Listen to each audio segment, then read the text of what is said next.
السلام عليكم. لا تنسوا الاعجاب بالفيديو والاشتراك في القناة تشجيعا لنا لنستمر بنشر المزيد ان شاء الله.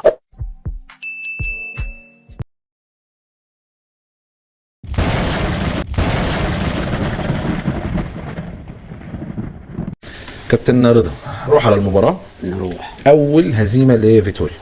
هو لاعب مين عشان تبقى أول هزيمة؟ لاعب مين إيه؟ يعني هو كان لاعب مين قبل كده؟ أول عنده مرة. مباراة كانت في التصفيات المؤهلة لكأس الأمم. هقول لك بس مباراة ودية أمام منتخب بلجيكا المصنف. يا عم ما ترحمونا بقى، ما تسيبونا من الأونطة دي. كابتن مش أونطة. ماشي كسب. منتخب رايح كأس عالم بيلعبك وهو منتخب مصنف بتكسبه. طب وأنت خسرت ليه النهاردة؟ ماشي، ما أنا جاي لك بقى. طيب ما أنا بقول لك أهو، أنا مش عايز نقعد نطبل ونتصدم. أنا بسألك سؤال. لا استنى بس، ونتصدم زي ما اتصدمنا ساعة كيروش. اتصدمنا ولا ما اتصدمناش؟ وصل للمباراة النهائية كابتن في أفريقيا. يا راجل، لو كان لاعب مين؟ ما أنا بقول لك لا كان لاعب مين؟ أيوه أنت عمال تلعب وتلعب على فكرة كسب المغرب. ماشي، هي دي الفرقة الوحيدة اللي كسبتها. يعني اهو عشان صلاح كان فايق هو وتريزيجيه، هم اللي كسبوه صح؟ طيب جيت بعد كده كله ضربات جزاء انت وربنا والشناوي. طب عشان ما تنساش بس كوت ديفوار والكاميرون انت برضه كسبتهم، صح ولا غلطان؟ ضربات جزاء. لا طب ما انت خسرت من السنغال ضربات جزاء. يا ماشي، ما انتوا المفروض تكسبها. كنت المفروض تكسبها. ماتش يا كابتن، ماتش. لا مش ماتش يا بص هنقعد. طب وصلك. انا ما بطبل. مش هو كان جاي عشان يوصلك ولا هنطبل للراجل ده، لان في الاخر احنا عايزين مش كروش ده كلكم يكسب بطولة الامم ويوصل كاس عالم وياخد مركز كاس عالم. مش انت قلت كروش ده جاي عشان يودينا كاس عالم؟ مش انتوا كنتوا بتقولوا كده؟ تمام. حصل ولا ما حصلش؟ ده العقد بتاعه. اول ما خلص وخسرت كاس عالم خد شنطته ومشي وسابك. واحنا اللي بنشيل الهم وبنقعد نقول لكم انتوا عاملين البرامج الرياضيه دي ليه؟ مش عشان الناس تستفاد وعشان ان الدنيا تتغير عندنا، صح ولا غلط؟ واحنا لما عمليه نقد، عمليه النقد ده مش نقد، احنا بنقول حاجه عشان الناس تنتبه وتشوف. هو الراجل ده مش مدرب وانا مدرب؟ ماشي. هو الراجل ده مش لاعب منتخب. هو انت مش عايزه يخسر يعني يا كابتن؟ ايوه ما يخسرش، ده مصر. هقول لك على حاجه النهارده. لا معلش، بس دي تونس ب 40% من قوتها، خلي بالك. ليه يا كابتن؟ ده النهارده تشكيل هايل اللعب بيه يا حبيبي. ماشي، بس تونس بقى لها فتره بتعمل احلال وتجديد من بعد كاس الامم وكاس العالم. ما فيش بس اللي هو المساكن. وهتلاقي كله لعيبه صغيره وكله لعيبه اول مره نسمع اساميها، سيبك من علي معلول. واخد بالك؟ انت هنا بقى قدمت مين؟ محمود حماده؟ اقسم بجلاله الله ما يلعب مركز شباب. وبقول لك ويزعل يتضايق، هو مش غلطته. ده لعيب، هو مش لعيب بيمثل مصر. حبيبي اسمعني، مش عايزين نقول على اولادنا كده حبيبي. لا اسمع كلام. بص هو يقول ان هو يعني ما يخشش المنتخب. ما لسه هقول لك اهو. مش غلطته، هي غلطه الراجل اللي بيختار. محمود حماده لما نزل النهارده والماتش اللي فات، قول لي اديني ايجابيه واحده. مش هتلاقي. بس هي مش لاعب. قول لي اسباب هزيمه النهارده. الهزيمه 3 وهي مش فقط يعني احنا بنتكلم هزيمه 1-0 مبلوعه، لكن لا مش مبلوعه، غير ب3 مش مبلوعه. هو عشان تعرف ان الراجل ده فاضي فنيا. ايه الاسباب؟ ايه الاسباب؟ تشكيله غلط، تغييره غلط. هو واخدها فتحه صدر عشان الناس اللي بتقول لك ايه ده من 2019 لغايه دلوقتي ما خسرش مباراه. هو لاعب مين؟ اول فرقه يلعبها ب 40% من قوتها بتكسبك 3-1. امال بقى لما هتخش بقى في التقيل في افريقيا بقى هتخش، ده ربنا يستر في تصفيات كاس العالم. ما انت الماتش اللي فات بتاع اثيوبيا لما انت كلمتني وعملت معايا مداخله قلت لك ايه؟ النهارده مش اختبار حقيقي، ده نص اختبار حقيقي. بس انت قلت لي ان ممكن يبقى في اختبار حقيقي في الماتش اللي جاي تونس. ماشي، انا فاكر. ما عشان كده كان مريح صلاح. واخد بالك؟ وانت ظلمت صلاح، وانا بقول لك من خلالك اهو يا صلاح ما تجيش تلعب الماتشات الوديه دي بتقللك. كل الناس هقول لك بس لاجل النبي اسمعني بس. اسمعني بس. شرف كبير يا كابتن يا حبيبي على عيني وعلى راسي. طب ما انت سايب حتى لو هيلعب ماتش ودي. يا عم سيبنا كمل بقى ولا اقوم امشي؟ حاجه ما ينفعش. لا اقول لك ليه. لا اسمع بس. لا اسمع بس. ما انت اصلا في ناس قاعده لصلاح هنا، النقاد اللي هم بتوع هيحملوه هو لازم. ايوه اقسم بالله خش على كل المواقع هتلاقي بيقول لك صلاح عمل ايه النهارده. كل المواقع سايبين فيتوريا وسايبين حسام انا همشي ولا السوشيال ميديا يا كابتن يا حبيبي. لا ده نقاد، ده ناس السنه دي بالذات ممكن ياخد احسن لاعب في العالم. ما ينفعش ان احنا نتكلم كده اصلا. انت بقى بتتكلم عليه النهارده وبتقيمه النهارده، ينفع؟ واللي بقيمه ده ما لعبش كوره، ينفع؟ وما نعرفوش اسمه ايه بس صحفي واعلامي. ما هو ده اللي مبوظ الكوره في مصر. كل واحد دلوقتي عنده تليفون، عنده قلم، بيقعد يكتب وهو ما مارسش كره قدم. ما دي المصيبه. ولما تيجي انت تقول مثلا كابوريا ده، اول ما جه قلت لك ايه؟ مين كابوريا؟ على فيتوريا. لما قلت لك فيتوريا ده كابوريا ده بعد ماتش ولا اتنين قلت لك انا شايف ان هو قليل وان جاي هو حد شرح له طبيعه المصريين، اقعد في شاور ويزعق ومش عارف ايه هياكل مع الناس. يا راجل ده النهارده تغييراته تسد النفس، تغييراته النهارده تعرف ان هو ما عندوش فكره، اقسم بجلاله الله وماشيه. بص مصطفى محمد اختياره جه من نجم كبير زي كابتن حازم، فعارف قدراته على فكره يعني. مين اللي عارف قدراته؟ كابتن حازم لما يا راجل ده منك لله يا حازم، انا بقول لك بقى منك لله حازم، ده اسمع بس والله العظيم على قولة ان انت لعيب كوره. اسمعني بس، كابتن حازم نجم كبير جدا يا عم ماشي في الكوره، هو الراجل في شاف ده من افضل المدربين في الوقت ده، فمضى معاه 4 سنين، فما ينفعش ده عشان نسكت، عشان نسكت. هو يلجمنا نجم كبير جدا. مين؟ حازم يا عم على دماغنا كلاعب كوره، انما الاختيارات دي لها حد تاني، ليها ناس تانيه، ليها رؤيه تانيه، واخد بالك؟ انما تقول لي هقول لك على حاجه، ده الراجل بتاع المنتخب الاولمبي احسن منه، ميكالي، والمصحف احسن منه، ما عندوش النجوم دي ويلعب كوره. طب ما هو ميكالي برضه كابتن حازم ماشي، ما انا ده لو جه وحطيته مكان ده اقسم بالله احسن من ده. ده تغييراته النهارده تودينا في داهيه يا عمي. ايه ده يا عم انا هقول لك بس، اصل الواحد دمه محروق. هو انت دلوقتي مصطفى محمد من الماتش اللي فات على المنتخب، يعني احنا قلنا الماتش اللي فات ان ما حدش بيجري ويعمل كورسات وكلام ده، من اول الشوط الاولاني وهو بيجي له شد. انت مش شايف؟ انت يا كابوريا انت مش شايف الراجل مش قادر؟ نسمى المسمى بس اسمعتك فيتوريا بعد اذنك كابتن، نسمى المسمى بتاعه عشان الناس ايه ما نقولش ان احنا بنقلل من الشخص، لان دي حاجات مهمه جدا. ده دليل، ده اقسم بالله. فيتوريا كابتن، فيتوريا بعد. لا قول انت بقى، واخد بالك؟ دي رقم واحد. ادي مصطفى محمد. حمدي فتحي من يوم ما احترف اقسم بالله نسي الكوره، الماتش اللي فات والماتش ده، واخد بالك؟ طيب. تعالى ده دولت اللي غيروا، عمر مرموش ده ازاي يلعب على حساب اي حد في الحته دي، لا يلعب على رمضان ولا احمد اسمه احمد ايه اللي في عبد القادر، لا ولا احمد عبد القادر ولا حسين الشحات ولا مين تاني اللي هو احمد بقى الاهلي بقى. لا احمد ايه اللي هو كان في المصري وراح في يوتشر، احمد رفعت، واخد بالك؟ بس احمد رفعت ما بيلعبش فتره فاتت خالص يا حبيبي. لا انا ما هو لما احترف وجه وعمل المشكله فقعد، بس انا بقول لك دولت هو يجي اخر واحد فيهم. دي حاجه. تاني حاجه حسام عبد المجيد ده، حط يا عم بيكهام في الحته دي، ويا عم علي جبر عشان ما عندكش حد. يا راجل بلاش، انت مش واخد محمود مرعي؟ ما تورينا الراجل ده.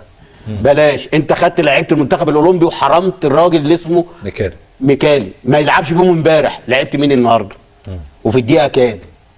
طب بلاش، انت عندك باك ليفت بس يشوف لنا اسلامي، يشوف لنا الوضع الكلمه اللي انا قلت له عليها اللي قال لك هرد عليك في فتوح. انا بقول لك مصاب، احتماليه كبيره ما يسافرش مع نادي الزمالك وما يلعبش الماتش بتاع سيبك بس، يعني مش متخانق يعني. ماشي، انت قصدك متخانق مع فيتوريا؟ واخد بالك؟ قول لي بقى ايه المعلومه اللي عندك؟ عارف ان هو مش هيلعب الماتش اللي جاي، مش هيبدا. انا جات لي معلومه كده، اتاكد من المعلومه دي. انا جات لي كده، واحد قال لي المعلومه اللي عندي من امبارح على فكره في عضلات بطنه، واحتماليه كبيره ما يسافرش مع نادي الزمالك او ما يلعبش الماتش. ماشي، ما هي يعني عشان ان هو ما توقفش، ما هو لو سافر وراح نادي الزمالك ولعب وهو ما رضيش يلعب الماتش بتاع النهارده ممكن يتوقف. طيب هنتاكد من المعلومه، اتاكد بس منها، واخد بالك؟ بيلاعب لي في، انت واخد محمد حمدي بتاع انبي اللي هي على عدلته رجليه الشمال، راح تلعب عليه بيكهام. انت عندك محمد حمدي اتصاب اللي هو بتاع بيراميدز. ماليش دعوه، انا بكلمك دلوقتي بتاع انبي. انا خلاص اللي اتصاب ده خلاص، واخد بالك؟ طب هو الماتش اللي فات ما لعبش ليه فتوح مثلا؟ ماشي، واخد بالك؟ تمام. عشان بس اروح لكابتن ابو لا قبل ما تروح عشان اخلص كلامي وبعد كده مش هتكلم تاني، معلش هسيب لك الملعب والله. لا عادي، لا واخد بالك؟ انا بتكلم بس على اللي كانوا على المنتخب وهو مش شايفهم وما غيرهمش. اوكي، واخد بالك؟ مين تاني؟ طارق حامد. كل ده لعيبه مش في حالتها، صح؟ لا يعني انت يعني كلمني في طريقه، هو راجل ابتدى غلط، طب يعدل ايه بقى؟ ها؟ يعني مصطفى فتحي ده يقعد اللي مكسبك الماتش اللي فات؟ ماشي. زيزو ده يخرج؟ هو بيدي فرص برضه، هيلعب على عم صلاح النهارده بصفر، ما يلعب. ما مصطفى محمد مش قادر يشيل رجله من الماتش اللي فات، ما يحط صلاح راس حربه زي ما قلت لك وينزل مصطفى فتحي ناحيه الراي. بلاش نزله مكان مرموش يا عم، صلاح هنا ويبقى مصطفى فتحي هنا. ايه المشكله؟ انت مش عايز، وعندك زيزو. عدلته ايه؟ عدلت مين؟ مصطفى. فين عدلته؟ عدلته في الملعب صلاح، هي حته صلاح. لا ليه؟ ما هو اي حد كان اشول بيلعب ناحيه الليفت طول عمرنا كده، ده لسه البدعه دي لسه قريب قوي.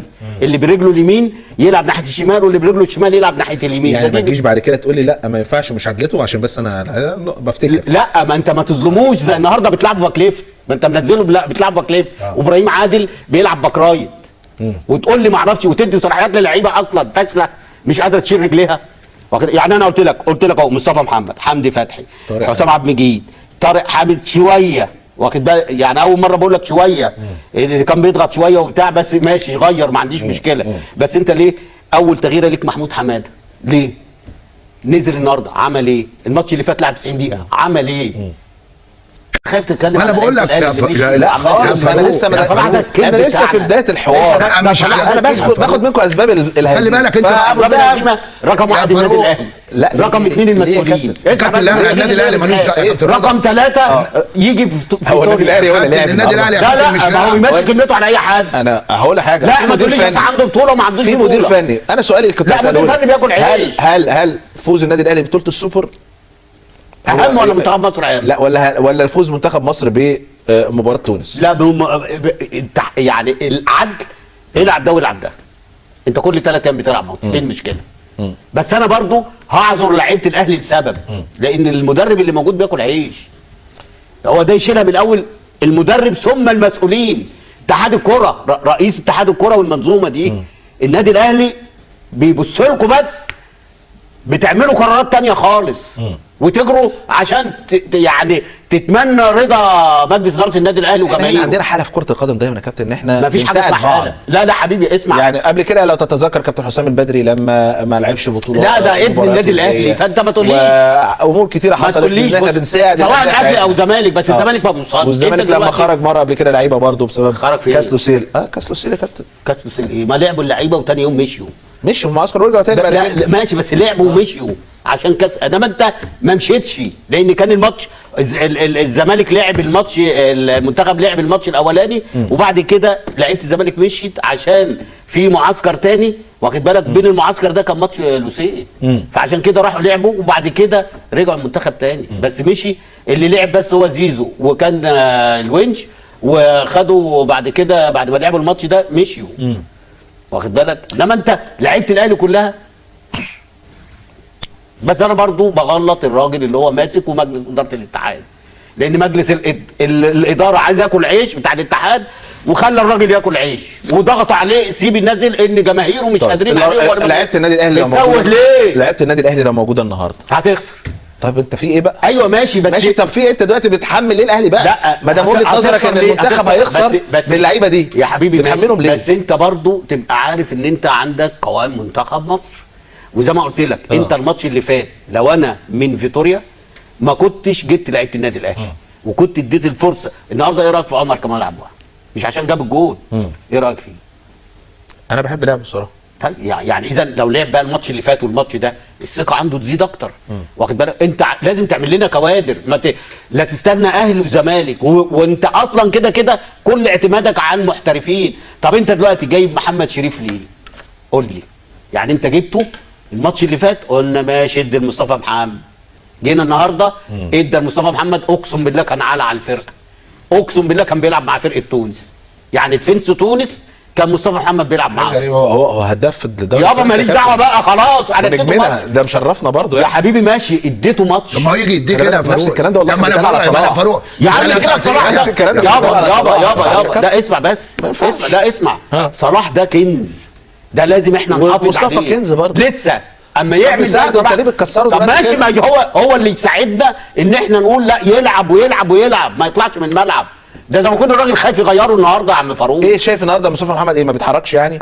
ما تشوف انت قول لي انت فرود ايه رايك فيه النهارده؟ انا ما اسالش انت اللي يا راجل انت فنان ده انت مقطعه انا ولا اتكلمت والله ما ضيعش فرصه. انا يا جدع ده حد انت ما ضيعتش مين اللي وصله؟ في حد كان بيوصله؟ لا النهارده وصله انت بقى بص يا فاروق خرموش وصله النهارده وصل. هقول لك على حاجه، في واحده ضغطوا على الحارس اداها لمصطفى محمد عشان مش قادر يقف على رجله عشان عنده شاطها ناحيه الرايه اللي هو لو عملها ببطن رجله كده في الجون. فاكرها ولا مش فاكرها؟ افتكرتها. مش انت هداف وبتجيب من نص فرصه هدف ولا من ربع فرصه؟ طب دي جات لك من الراجل والراجل الجون واقع، اشوطها بالشكل ده يبقى انا مش قادر اقف على رجلي. ماليش دعوه بره، ما مرموش بره بيكسر الدنيا يا عم على دماغنا كل اي لعيب يلعب، بس اللي يجي يلعب منتخب مصر هنا يدغدغ الدنيا. انما هتقول لي صلاح، هو لسه صلاح هيثبت نفسه؟ ده صلاح من 2012 وهو بيلعب وبيشيل الفرقه لوحده. نرجع مره ثانيه وتصريح كابتن حازم امام بعد ما تواصلنا معاه بخصوص منتخبنا، ويمكن اسباب الهزيمه ممكن من وجهه نظر كابتن حازم ونجم كبير طبعا، واحد يعني الفنانين في كره القدم في جيله الحقيقه، وهو عضو في الوقت الحالي ومسؤول في اتحاد الكوره، وتحليله للهزيمه النهارده ان في بعض اللاعبين في المنتخب المصري من اللاعبين المتواجدين في الدوري المصري ما لعبوش حتى الان مباريات، وبالتالي المستوى الفني والبدني ليس يعني كما ممكن يبقى موجود يعني بعد مثلا 3-4 مباريات. ده وجهه نظر كابتن حازم، وبالتالي مش هيكون المستوى الفني بالنسبه لهم في اعلى حالاته. كابتن رضا عايز تعلق؟ اتفضل. طبعا علق. عشان انا قلت لك هو بيقول لك اللعيبه المحليين صح؟ اللعيبه اللي موجودين بيلعبوا. انت النهارده كام لاعب محلي لعب في الدوري في المنتخب؟ ادي واحد ابو جبل، طب اثنين بيكهام، استنى بس ثلاثه انا ما لا حسام عبد المجيد، 6 يا فاروق، عمر كمال، واحد زيزو، واحد محمود حماده نزل، واحد مصطفى فتحي، محمد حمدي، ابراهيم عادل، اسامه فيصل. بس كام واحد؟ ان شاء الله يكون 20. ماشي. تعالى بقى واحد ابو جبل ده ما كانش نجم النجوم في البطوله بتاعت كابتن هو الراجل ما قالش مش نجوم، اما بيبقى بيحملهم اهو، بيتكلم على ان التوقيت ده هم لسه ما طب ايه اللي خلاك بقى لهم فتره اجازه وجم بيتمرنوا ودخلوا على الماتشات. طيب انت او الماتش بتاع النهارده. استنى بس، طب انت عملت الماتش ده ليه؟ اهو اجنده دوليه.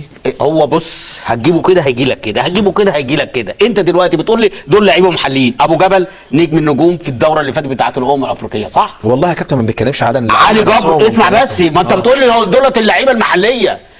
علي جبر اتفضل. الدوره اللي هي بتاعت 2017 كان نجم النجوم هو، وكان مين اللي جنبه؟ ده تاريخ بقى، ما هو ده القديم، احنا بنتكلم على الوقت صح ولا غلط؟ احنا بنتكلم هل مستواه الوقت يصلح ان هو ينضم المنتخب يبقى مش غلطته. يبقى هو غلطه المدير الفني. بس انت ما بتقولش ما هو ده مبررات، يعني التصريح ده مبرر الهزيمه. انتوا ليه رايحين لحته ان ده يستحق او ما يستحقش؟ مش على يستحق. الكلام بتاع كابتن حازم امام واضح ان توقيت اللاعبين في وجودهم من يعني اللاعبين المحليين في منتخب مصر مش توقيت ممكن يقول ان تديهم المستوى الفني العالي، لان هم ما بيتمرنوش بقالهم فتره وما بيلعبوش ماتشات، فبالتالي وجودهم في منتخب مصر ده شيء واجب لازم يبقوا موجودين، ولكن المستوى الفني بتاعهم لسه ما ارتفعش، ما وصلش للمنطقه اللي يخليه شكل الاداء الفني بتاعهم. كم محترف النهارده؟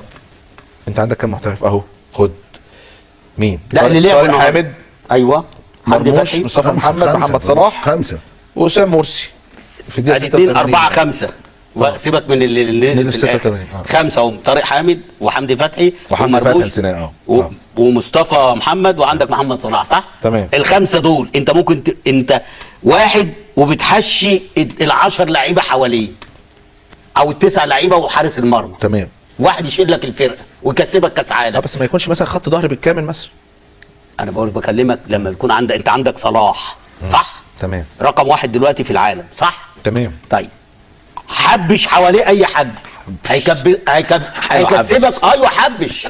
ما هو ميسي في كاس العالم اللي فات كان بيحبشوا حواليه برضه. في حد كان نجم الا هو؟ لا كله جراي. وميسي اللي بيقول لهم اقف، العب، باصي، روح، تعالى، خد انفراد، لا استنى، واخد بالك؟ عشان انا بحب ميسي بس فبقول لك اوكي. لا ما هي دي الحقيقه. انت بقول لك واحد، انت بقى عندك 5، حش ال5 التانيين اللي حواليهم. ما تكسبش فرقه زي تونس اللي هي بتلعب ب 40%. دي رقم 1. رقم 2 انت عايز تهرب، طب بتعمل الماتش ليه؟ عايز تهرب وما تحملش المدير الفني اللي انت جايبه، واخد بال حضرتك؟ فانت بتقول اللعيبه، طب اللعيبه النهارده بتلعب لما هو وقف معاهم وقام جاي مودي ده ناحيه اليمين وجاب ده ناحيه الشمال، الفرقه اتظبطت ولا ما اتظبطتش؟ تمام. على الاقل دخل. ما هو برضه هدفين اكيد المنتخب الثاني برضه حبيبي هي غلطه مين في الاول؟ هي غلطه مين؟ التشكيل ده كان بتاعي انا ولا بتاعك ولا بتاعه؟ فانت دلوقتي هو عايز يبعد عن المدير الفني عشان ما اقولكش ايه ده فشل، يبقى اختيار حازم امام، فطلع هو يقول لك ايه اللعيبه. لا طبعا اللعيبه، انت اللعيبه لما وقفتها صح الكره وصلت للمرمى الثاني وجبت جون وضيعت وجبت حصل، واخد بالك؟ فانت دلوقتي ما ترميش الفشل على اللعيبه، لا اللعيبه دي لا تاريخ اللي هم كانوا بيلعبوا المحليين. ايوه يا كابتن بس انا لسه ما بقتش فت. ومين اللي فت في ال5 الفراوده اللي هم اللي بيلعبوا المحترفين بقى لهم 4 اسابيع بيلعبوا؟ مين بقى اللي كان بالفت؟ مين اللي كان الفت فيهم النهارده؟ ماشي، ما انا بقول الفت فيهم النهارده كان بيكهام. لا انت بتتكلم بيكهام محلي. ماشي، ما انا بقول لك اهو الفت في الفرقه كلها كان بيكهام وكان عمر كمال، واخد بالك؟ وعلى فترات زيزو لما كان بيمسك الكوره ويروح ناحيه الليفت، لما بدا يروح ناحيه الليفت وينزل صلاح. لا صلاح ما تظلموش. بص والله العظيم والله العظيم طب كم ما مرة. انت بتقول ميسي، ما هو ميسي كنت بتقول ما تظلموش. يا عم ما انت اللي قاعد على الدكه بره، مش الراجل بتاع الارجنتين ده اللي قاعد هنا مش فاهم حاجه. ده بينزل بيلاعب حمدي فتحي وطارق حامد والراجل التاني ده اللي اسمه محمود حماده. هتوصل ازاي؟ ما قعد مصطفى فتحي اللي يعمل حلول لصلاح. حماده نزل الشوط الثاني يا كابتن. احنا بنتكلم على الماتش كمان الاولاني. بس نزل في الشوط الثاني يعني طب برضه. انت ليه الأولاني. ناسي زيزو خالص من الاول؟ زيزو اصلا هو بيلعبه في حته ما بقاش كويس الا لما راح ناحيه الليفت، عمل كام واحده وراح انفراد وعمل انفراد وبدا. لما انت بتلعبه في الحته دي مضيع. طيب اخد راي الكابتن في يعني في التصريح كابتن حازم، او يعني اسباب الهزيمه من وجهه نظره. لا انت عيب ان انت تدي مباريات تقول ان اللعيبه لسه مش جاهزه الفتره دي يا فاروق. لا انت عندك لعيبه عندها خبرات، يعني حتى الاداء ما يبقاش بالشكل ده. يعني انت لما تكون انت لعيب كوره وعارف، لما تكون انت بتبتدي موسم وتيجي تلعب انت عايز اقول لك على حاجه، هو اللعيب هل لما يعني هل مستواك الفني هيبقى بنفس الشكل لما يبقى لك 4 مباريات خلاص ولا 5 مباريات؟ اللعيب يكون عنده امانه وصراحه انه يقول للمدرب المدير الفني انا مش هلعب. يا عم المدير الفني هو اللي ما هو المفروض يا فاروق المدير الفني هو اللي اضرب اللعيبه. ده واضح ان كده ما بيتفرجش على انت اللعيبه. تعمل كده يعني مثلا وانت ما تروحش منتخب مصر وانت في بدايه الموسم مثلا؟ انا ما اقولش ما اروحش من بص يا فاروق انت عندك انت بتتكلم على لعيبه في منتخب مصر. لعيبه المفروض انت بتقول زي ما قال الكابتن رضا ابو جبل عنده خبرات وبيلعب في علي جبر نفس الطريقه. يا ازاي يا فاروق؟ انا فت ولسه ما وصلش لمرحله. ما انا ما ينفعش يبقى شكلي وحش. طب انا اقول لك انا ما انزلش الملعب يا فاروق والراجل وقفك وقال لك وظبط الدنيا. بقيت فت ولا ما بقتش فت؟ مش انت برضه انت ظبطت بس لكن في امور بدنيه وفنيه لسه ما وصلش للعيبه. لا معلش هو انت دلوقتي مين اللي حط احمد بيكم ناحيه الليفت؟ هو. طيب هو لما لقى الدنيا كده ما عملش ليه من البدايه لعبه ناحيه الرايت؟ هي بتاعته بيكم. طيب يعني اذا ما تقوليش بقى اللعيب بص ما ترموش على اللعيب. طيب ارموا على المدير الفني والراجل اللي جاب المدير الفني. كاميرا كابتن مدرب عشان عايز اقول لك تصريحاته. لكن انا بقول لك يا فاروق انت ما تكلمنيش ما تديليش مباريات وتقول ان اللعيبه مش كويسه او الاداء لسه في بدايه الموسم. لا في لعيبه عندها خبرات وتشيلك خلاص، خصوصا بعد الشوط الهدف الثاني يا فاروق. اللعيبه انت اديت بشكل كويس ووصلت وضيعت الفرص السهله. انت وسنحت ليك كذا فرصه ان انت تهدف لكن ما حصلش. لكن انت بتتكلم على طريقه اللعب بتاعت الراجل، طريقه اختياراته. والحاجه الثانيه يا فاروق ما تقوليش اصل ماتش تونس ان انت ما كنتش تلعبه في التوقيت ده. لو انت ما لعبتش هتلعب امتى؟ لازم تجرب اللعيبه ولازم اللعيبه تتحط في مباراه كبيره. تحط اللعيبه دي تحت ضغط، لازم يتحطوا تحت ضغط. ولازم النهارده يا فاروق ده درس من الهزيمه اللي انت بيعلمك اللي جاي ان انت تخلي بالك، لان ده جرس انذار للكره المصريه ان انت لما بتلاعب فرقه قويه وفرقه كويسه وفرقه منظمه ما بتقدرش تكسبها. فهي دي المشكله اللي عندك. لكن انا يا فاروق في انت كابتن رضا كان مدير فني لما بيجي يقول لك في ماتش ودي بيقول لك انا لما اتغلب عادي عشان يظهر لي الاخطاء. طيب. انما لما بتكسب 3-4 اللعيبه بتفرح وفاكرين نفسهم انهم يعني انت شايفه ان ده عادي يعني اللي هو ايه ان ده استفدت منه النهارده؟ طب ما انت لازم تستفاد للي جاي ان انت تبتدي تشتغل وتحضر البديل وما تجيبش لعيبه ما تستاهلش تلبس تيشيرت منتخب مصر. ما تأديش ما تقوليش يا فاروق اصل اللعيبه لسه في بدايه الموسم، اصل اللعيبه ما جهزتش. اصل النهارده اللعيبه ما بتقطعش كوره، النهارده في ميس باص كتير، النهارده انت نص الملعب متاخد منك في نص الملعب في الحته الهجوميه يا فاروق ان نص الملعب متاخد منك نتيجه ان طارق حامد بعيد عن مستواه، نتيجه ان حمدي فتحي مش عارف يتاقلم مع الطريقه الجديده بتاعت الراجل. النهارده زيزو كان بيلعب فين؟ هل هو كان بيلعب باك ليفت ولا بيلعب ناحيه الليفت؟ ما تسمعني انت ما عندكش فردتين. ما انا بقول لك انت بتوصل لكن ما بتضيعش. انت بتتكلم على فرقه منتخب تونس، لا منتخب تونس منظم بيوصل للجون بشكل كويس جدا. عندهم ثقه، عندهم تقل في الملعب يا فاروق، بيتحركوا بشكل جيد. لكن انت لما هو ده طبيعه اللاعب المصري لما بياخد على دماغه بيبتدي يفوق ويبتدي يروح ويبتدي يوصل عشان يجيب جول. لكن هل ده ما يحصلش في الاول ليه؟ لكن انت عندك اخطاء في امانه في الخط الدفاعي بتاع منتخب مصر، وخصوصا الاثنين السردباكين لانه ما بيراقبوش يا فاروق، ما بيمسكوش حد وبيقفوا غلط. كميه اخطاء يعني مش هقول لك كارثيه، كميه اخطاء في الحته دي في نص الملعب والدفاع. لا مش منتخب مصر يتعمل كده. النهارده انت بتتكلم على منتخب مصر حتى لما بتتكلم على اسم كبير ما يتهزمش يا فاروق. ماشي ثانيه واحده بس. انا توقعت ان ممكن يحصل كده في الماتش النهارده. ليه؟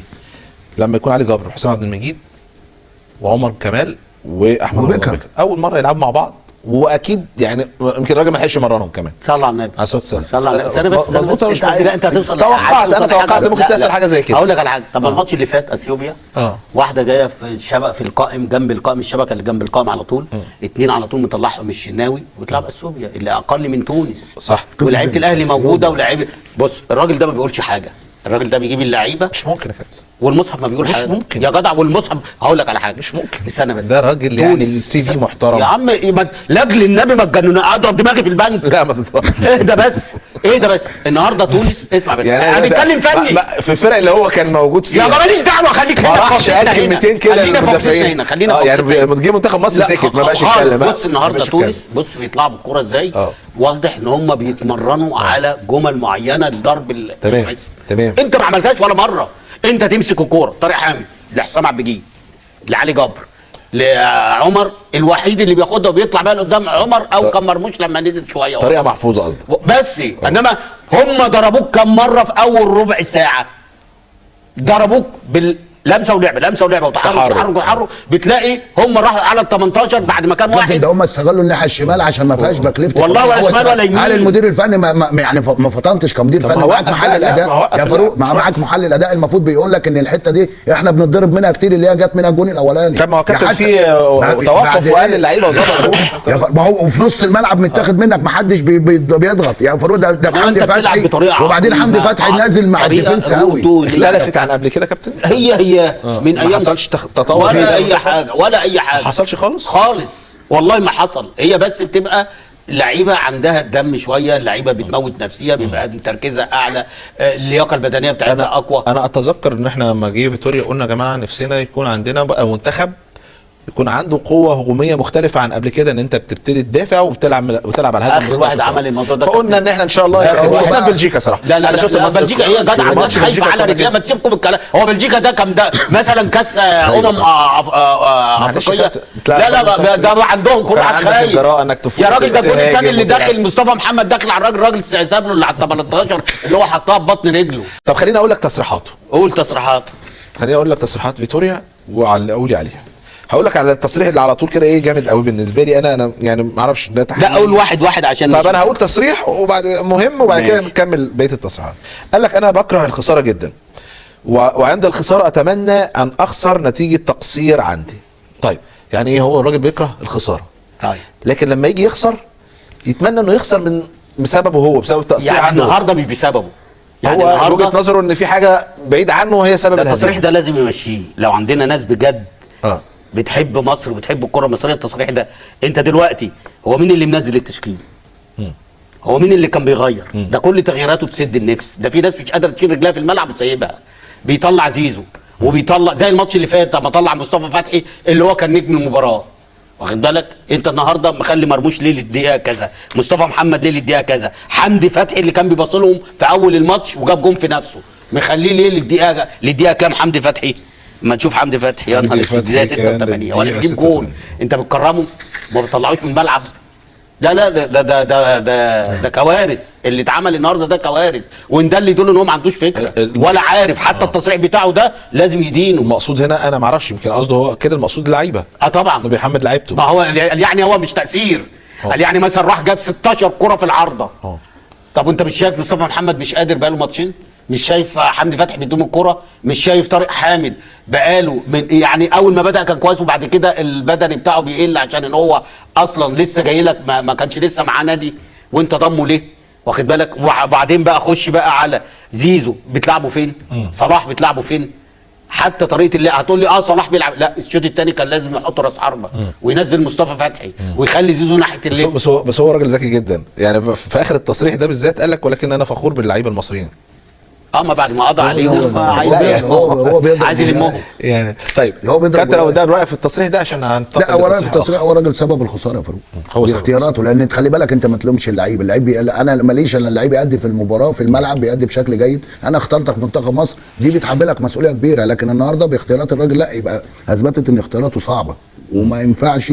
في لعيبه زي ما قلت لك يا فاروق قاعد اقررها لك، لا في لعيبه فعلا اثبتت ان هم محليين ما لعبوش. لا والله غصب عنه. لكن ما انا بقول لك ده غصب عنه، ده هو اللي اثبت ان هو اقل من المدربين. ده في اصعب، ده في حاجه، ده في تصريح اصعب يا كابتن. المدربين اللي احنا بنقول عليهم هجاصين هنا في مصر احسن منه يا كابتن. ده بقول لك، ما انا بقول لك انا بكلمك ان انت التصريح ان انت بتكره الخساره، لا انت كنت بتكسب فرق بالحظ. لما لعبت فرقه كبيره زي تونس اتكشفت قدامها وكشفت اللعيبه اللي موجوده. طيب لا اللعيبه برضه لا ان دي اختياراته يا كابتن ماشي. طيب. ما انا لعيب برضه لازم ادي في الملعب حتى اعمل اللي يا عم ما هو لما ماشي. عدل اللعيبه يا لعبت. كابتن انا لما اختار رضا عبد العال منتخب مصر، انا بحطك في الملعب عشان انت نتيجه تالقك في الدوري المصري. لما بجيبك مفيش تلعب دوري يابا. يا كابتن لا انا يابا بختار مفيش على دوري. السابق، ما اختبرش الواحد. لا يا بص كابتن ما انت هو حاطط قوام بقى كابتن موجود اصلا مفيش ارقام ولا مفيش قوام. اقول لك على حاجه آه. الكشف اللي بيجي له بياخدهم ازاي؟ زي اسمع كشف ايه؟ ما هو عنده الكشف ده من الاول بعد ما لا، خلاص لا، ما هو بص، ظبط الكشف فرقته ده من وعارف أول ما جه. اللعيبه وشاف وقعد. ده راجل كان بيدافع على افكرك الفرقه يا عم، كابتن. سيبك من الاونطه الفرقه دي. على الاسابيع كلها اللي يا كانت عم سيبك من الاونطه دي. كل الماتشات. افكرك اه طيب حاجه بسيطه قوي. قول. محمد الشناوي اخر 10 ماتشات السنه اللي فاتت في الوقت اللي هو جه فيه هو ما لعبهمش. حصل. محمد عواد كان سبب من اسباب فوز الزمالك بالدوري والكاس، صح؟ وما خدوش. يبقى ازاي اتفرج؟